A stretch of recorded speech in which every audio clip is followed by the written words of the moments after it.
the absurd, the obsessed, the obscure.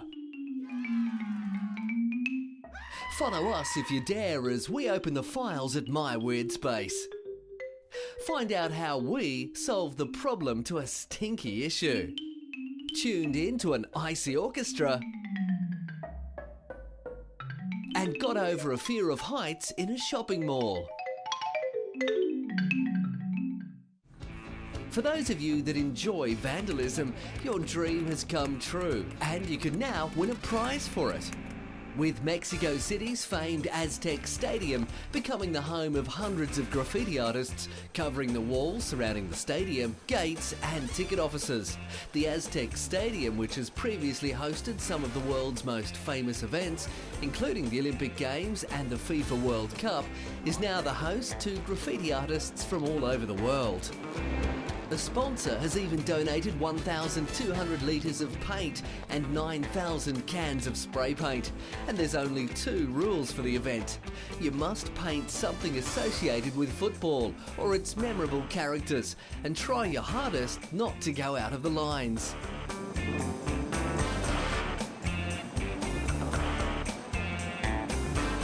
The best murals win prize money of up to $1,500. Not only is this to promote young vandals to stay off the streets, it's also expected to improve the image of the stadium, which is normally covered with stickers, propaganda and, graffiti. So, what better way to cover graffiti than with graffiti? Now here's a story that will make you green with envy. These people have all gathered in Spain to make a human tower, reaching heights far beyond what you could imagine. Well, not really, but it sounded pretty impressive, didn't it? These crazed lunatics who crawl and drag their bodies up the human ladder need to have large amounts of strength, balance and trust. They class what they're doing as acrobatics, but I think it looks more insane than acrobatic. And watching where you put your hands is a definite must. If you've ever been self-conscious of your body weight or odour, or just seem to have an issue with trusting people, it's time to get over it, because this just looks like too much fun. Forget speed dating, let's form human towers instead. With all this touchy feeling going on, this could be a great way to meet singles. Well, maybe not. The towers consist of men, women and sometimes kids, with the strongest and heaviest at the bottom. They even have human tower races, with the first team to reach the top being the victor. Once they've constructed their tower, the lighter of the clan scurries to the top, waves their flag and tries not to fall back down. Gee, lucky they wear those helmets, eh? Welcome to David Chan's art exhibition, with a difference. But so far, everything's looking pretty normal. Canvases, extremely large paintbrush, but hold on, what's this? That doesn't look like paint.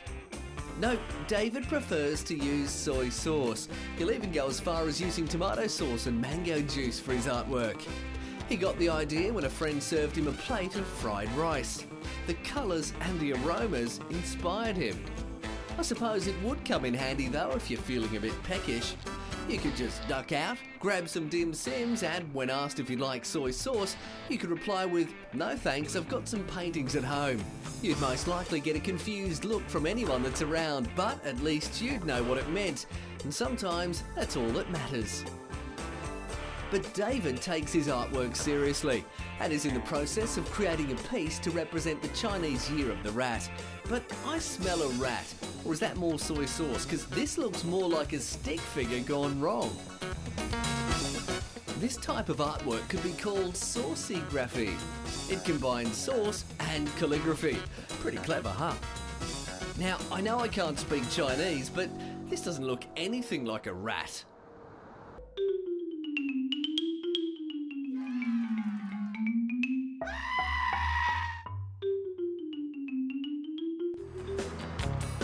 Now, for those of us who dread the thought of exercise, this man makes us all look bad. Bored with his day job of being a policeman, he decided to quit and go for a jog. So far, the journey has taken him through many different countries and he's travelled 68,000 kilometres. Did I mention that this was a jog around the world? Jeez, mate, I could do that with one leg. Being dubbed the Running Man, he's aiming for a place in the Guinness Book of Records, as well as trying to make me ill from motion sickness.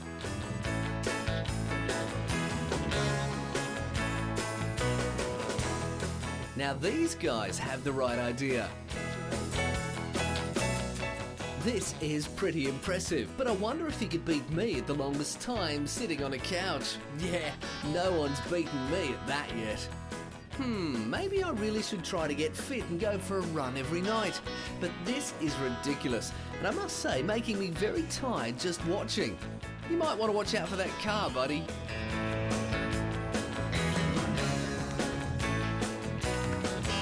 I bet the girlfriend of the Running Man wished she had heard of these little beauties. They are mint insoles for shoes, and with every little pump, they release a fresh minty smell. Oh, minty freshness. It smells divine. The insole has a mint sponge at the heel, which is then fitted into the shoe. A Japanese shoemaker says a sponge that's imbued with mint can help abolish smelly shoes and feet. And this allows the wearer to pump mint fumes with the pressure of the heel every time he or she takes a step. A pair of minty insoles cost about 3,000 yen or $28 US. An insole keeps pumping mint fumes out for about 6 months, or in the Running Man's case, about 6 days. Now all our stinky feet problems are solved. If we feel like taking our shoes off in a restaurant, we can, and never have to worry about being embarrassed by putrid smells and stinky, sweaty feet. Although judging by the look on her face, they don't appear to have worked. Now this will really get your heart pumping. The streets of Athens were packed with people for the Hearts in Athens exhibition, where more than 118 hearts, made of either fiberglass, wood or metal, were designed by 130 artists who were allowed to use any style and theme. The hearts, some reaching close to 2.5 metres in height, were designed by amateur and professional artists, as well as children. Some of the designs were quite different, but all intended to send the same message of love and sharing, and for people to take more of an interest in art. Large hearts in various art styles and colours stood on streets and in squares, hung from lampposts and were placed in water fountains. When the exhibition ends, the hearts will be auctioned off and proceeds will go towards a children's charity organisation.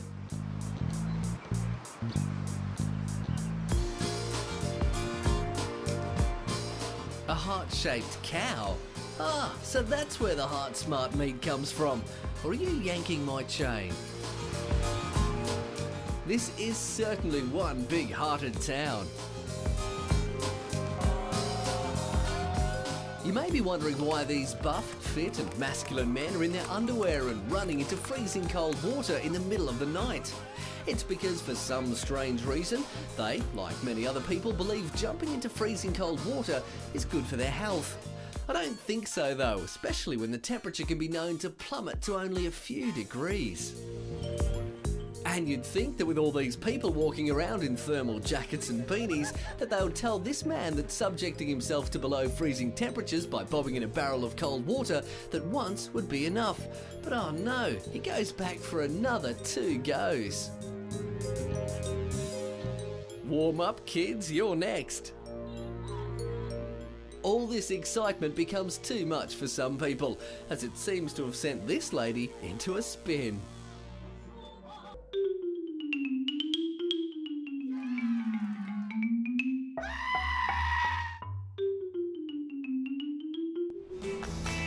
Finally, my weird space has found a story with balls. Literally thousands of balls. Red balls, blue balls, all the colours of the rainbow. But this left all the members of the local police and street cleaners fuming and wanting to kick some balls. As a sign of protest, people in Italy decided to roll thousands of coloured balls down Rome's famous Spanish steps over some political situation that probably doesn't even really matter. Most protests, though, are usually designed to annoy people and to get some message across. But this one seemed to fail, with most people enjoying it. Many were saying they were pleased to see a light-hearted protest that wasn't out to cause harm, except to those poor people who dived in the middle, thinking it was one of those ball pits you find at an amusement park. The town's police, though, had something else to say about it. They were the ones left to clean it up. Pretty ballsy effort, though, if you ask me. At first, this looks like a story about a cheese shop, but remember, looks can be deceiving. It's not about that at all.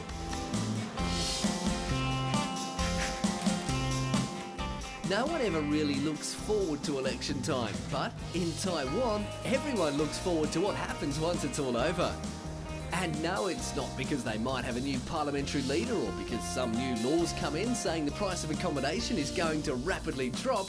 It's because once it's all over, they get to take the flags used to promote the elections and turn them into handbags. This is a new stylish design for handbags and also a new way of fighting global warming.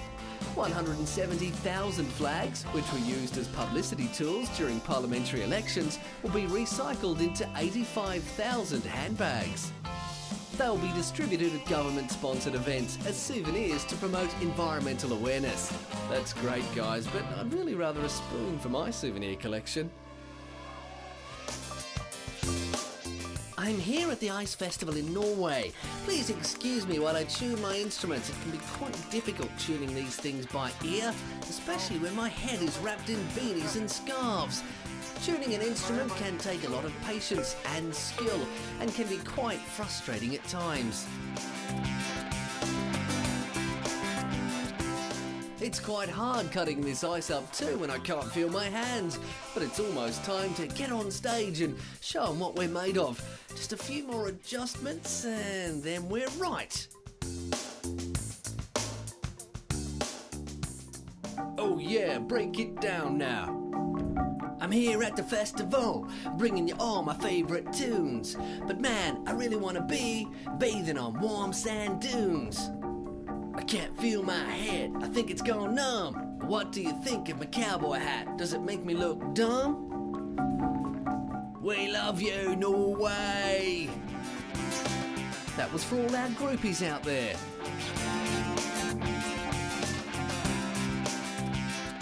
Many of us out there hear on a regular basis that we should slip, slop, slap. Slip on a t-shirt, slop on some sunscreen and slap on a hat. But seriously, how many of us take that much notice? That's where the skin cancer cop steps in. Dr. Ted Daly, who in the real world is a dermatologist, decided that he could do his job better down at the beach. Maybe that's because there's a little more motivation at the beach, or because he can actually get the point across. Knowing that people are at the beach to relax and enjoy themselves, he promotes his awareness in an easy-going way by walking around making general chit-chat and handing out free sunscreen and some easy reading. And we all know we're suckers for freebies. He's a big hit with the kids, and for anyone that's interested, he'll also do free on-the-spot checks of any spots you may think are potentially dangerous. How long you had it? January? Even if he can only get his message across to a small amount of people, it's still worth it. And another day, another job well done.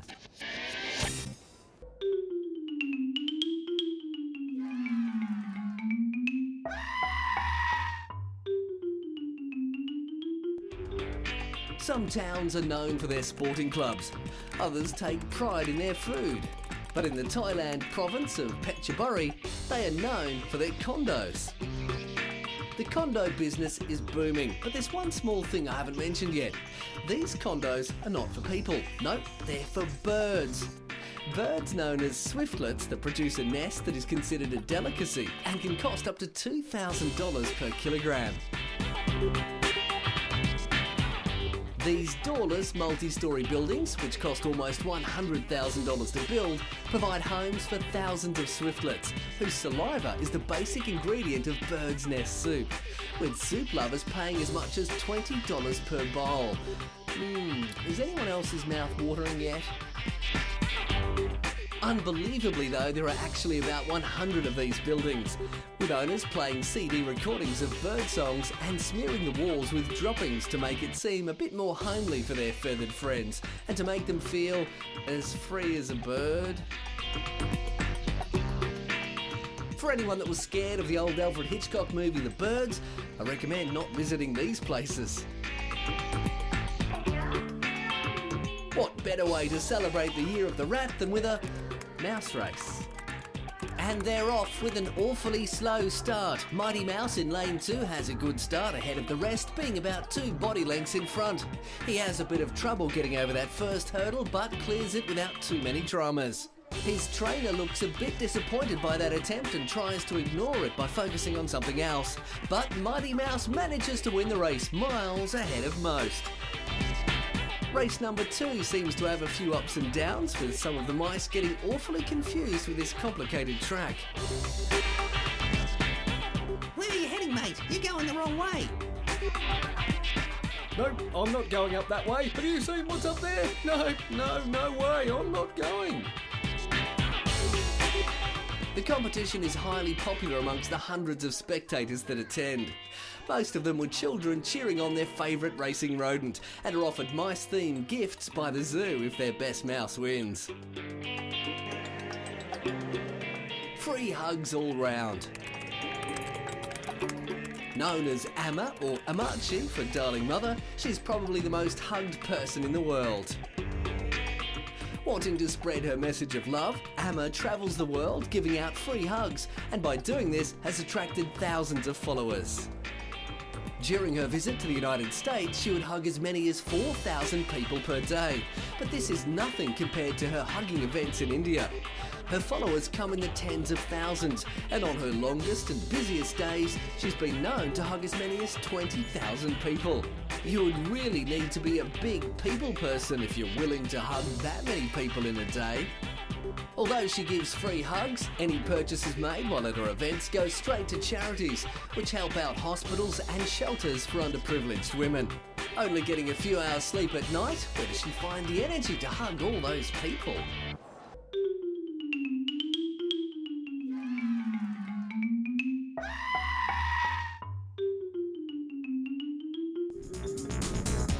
You might want to hold on to your seats for this, because we're going to take you on a pretty wild ride with this story.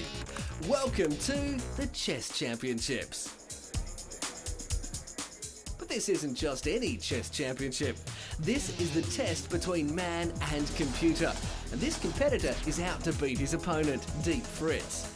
Before you go asking what kind of name was that, Deep Fritz is the computer.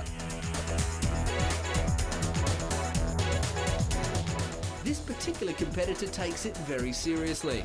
Having played chess since the age of 4, he's known for playing 10 hours a day and analysing 10,000 games a month. I think someone needs a real job and perhaps a girlfriend.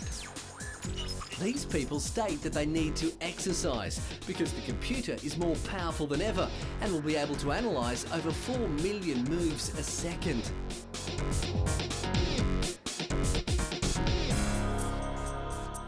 Going to your local shopping centre for a bit of a shop and lunch always makes for a good day out. But sometimes your day doesn't quite feel complete. Maybe a bit of bungee jumping could top that off. They seem to think so in Japan. This is one of only 2 indoor bungee jumping facilities in the world, where you can fall from a height of 30 metres, swoop over escalators and dangle over dining onlookers. Organisers will never tell you this, but these are the shoes left behind from some of the victims. Maybe they lied about their weight when getting ready to jump. Jumpers must weigh between 45 and 85 kilograms, but age, back problems and a history of heart failure is no issue at all.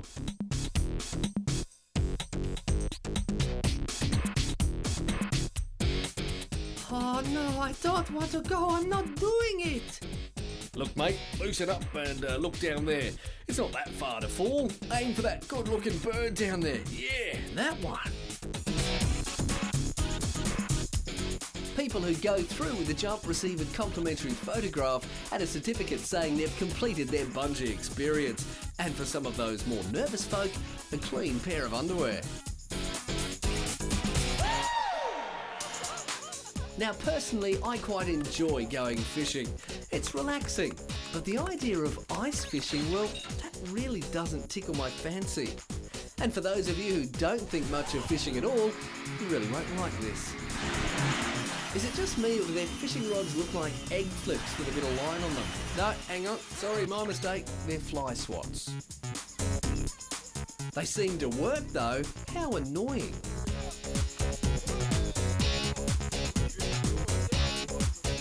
This poor fish is trying to be the one that got away. And should we tell this guy that there's no such thing as a fish whisperer?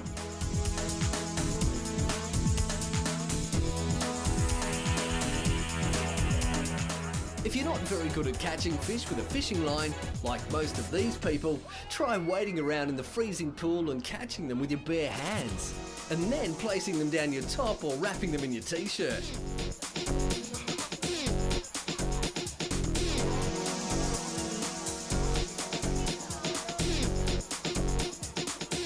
But once all the fun and games are over, prepare yourself for the feast of fish and, well, more fish. Just remember though that these fish have just been cooked, so don't go shoving it straight in your... Oh, too late.